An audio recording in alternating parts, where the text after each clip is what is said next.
जय श्रीमान नारायण। आज हम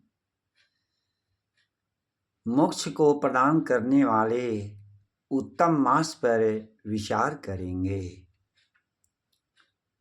जिस मास को लोग निषिद्ध मास मानते हैं, तो उसी मास को शास्त्रों में मोक्ष प्रदान करने के लिए, सद्गति प्रदान करने के लिए उत्तम मास बताया गया है। जिस मास का नाम है धनुर्मास अर्थात खरमास। शास्त्रों का यथार्थ ज्ञान न होने से कतिपय लोग इस खरमास का अर्थ लगाते हैं खर यानी गधा और मास यानी महीना अर्थात गधे का महीना। तो कुछ लोग इस खरमास का अर्थ लगाते हैं खर यानी खरपतवार और मास यानी महीना अर्थात खरपतवार का महीना। शास्त्रों में जिस मास को नारायण मास भी कहा गया है, उसी मास को गधे का मास बताना, खरपतवार का मास बताना, यह मूढ़त्व दोष है और जघन्य अपराध है। तो अब हम आए इस खरमास पर विचार करें। तो सबसे पहले हम विचार करें कि खरमास क्यों होता है। ग्रहों के राजा सूर्य का घर है सिंह राशि और देवगुरु आचार्य बृहस्पति का घर है धनु एवं मीन राशि अर्थात सिंह राशि के स्वामी हैं सूर्य एवं धनु एवं मीन राशि के स्वामी हैं देवगुरु आचार्य बृहस्पति। मेष वृषकयोर्भौ महे शुक्रो वृष तुलाधिपः बुधः कन्या मिथुनयो कर्कशैव तु चन्द्रमाः सिंहस्याधिपति सूर्यः जीवो धनुमीनयोः शनि मकर कुंभयो रेते राशि साग्रहा। ग्रहों के राजा सूर्य प्रत्येक राशि में एक एक मास तक निवास करते हैं। इस मास को हम सौर मास कहते हैं। पुनः सूर्य दूसरी राशि में प्रवेश कर जाते हैं। इस प्रकार जब सूर्य एक एक राशि को पार करते हुए धनु एवं मीन राशि में प्रवेश कर जाते हैं, अर्थात जब सूर्य देवगुरु आचार्य बृहस्पति के घर में प्रवेश कर जाते हैं, तो इस समय को खरमास नाम से जाना जाता है।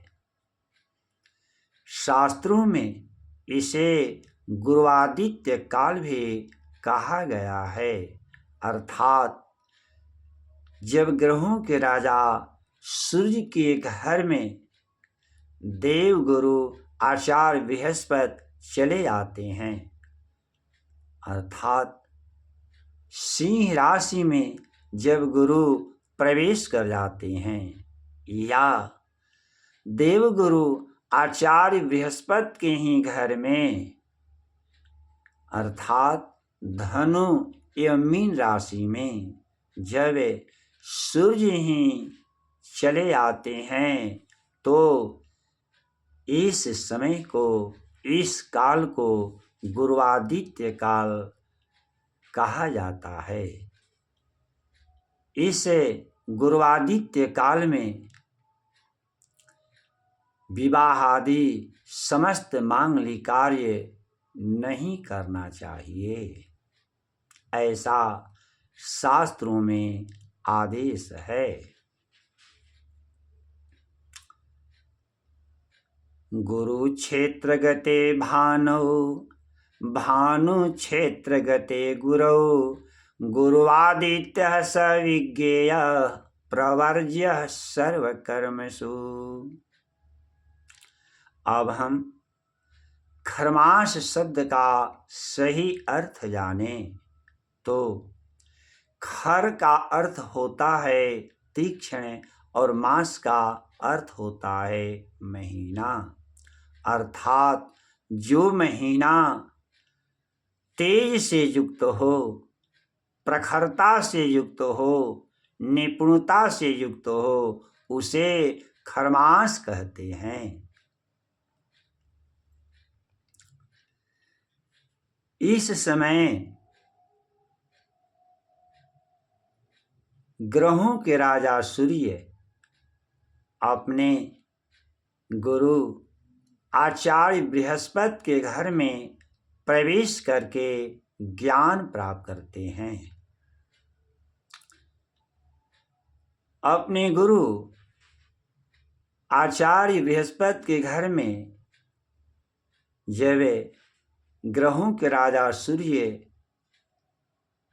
ज्ञान प्राप्त करते हैं तो राजा का ध्यान केवल ज्ञान प्राप्ति में ही तटस्थ रहता है और देवगुरु आचार्य बृहस्पति का भी ध्यान अपने प्रिय शिष्य सूर्य को ज्ञानोपदेश कराने में ही सन्निहित रहता है, तटस्थ रहता है।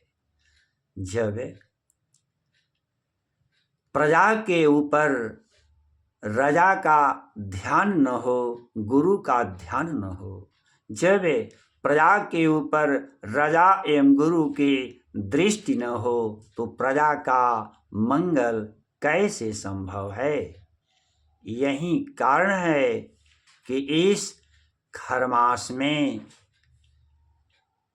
समस्त विवाहादि कर्म शास्त्रों में निषिद्ध माने गए हैं। शास्त्रों में देवगुरु आचार्य बृहस्पति की दिव्यता से संपन्न इस धनुर्मास खरमास में श्री रंगनाथ भगवान की प्रेयसी गोदा माता की पूजा एवं श्री रंगनाथ भगवान की पूजा करने का उत्तम समय बताया गया है, उत्तम काल बताया गया है।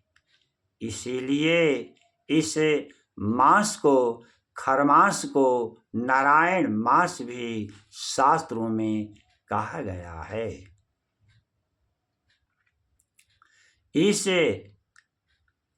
खरमास में स्नान, ध्यान, जप, व्रत, तीर्थाटन एवं दान करने से उत्तम फल की प्राप्ति होती है। गुरुक्षेत्र गते सूर्ये स्नानं ध्यानं जपं व्रतं तीर्थाटनं तथा दानम् उत्तमं फलदायकम्। पौष एवं माघ महीने में धनु एवं मकर राशि के सूर्य रहने पर त्रिवेणी के संगम पर या गंगा के तट पर कल्पवास करने से श्री लक्ष्मीपति भगवान नारायण का पूजन करने से एवं वेदों का पाठ करने से मोक्ष की प्राप्ति होती है, इसमें संदेह नहीं। धनुर्नक्रगते सूर्ये स्वाध्यायं हरिपूजनं कल्पवासं तथैतानि मोक्षदानी न संशयः।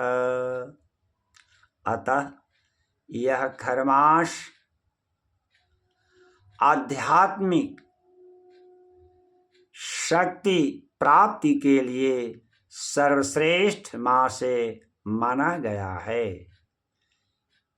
अतः इस मास को दूषित मास मानना मूढ़त्व दोष है और जघन्य अपराध भी है। जय श्रीमन नारायण। जो अभी तक इस चैनल को सब्सक्राइब न किए हों वे सब्सक्राइब कर लें तथा इस वीडियो को लाइक और शेयर करें। ओम स्वस्ति।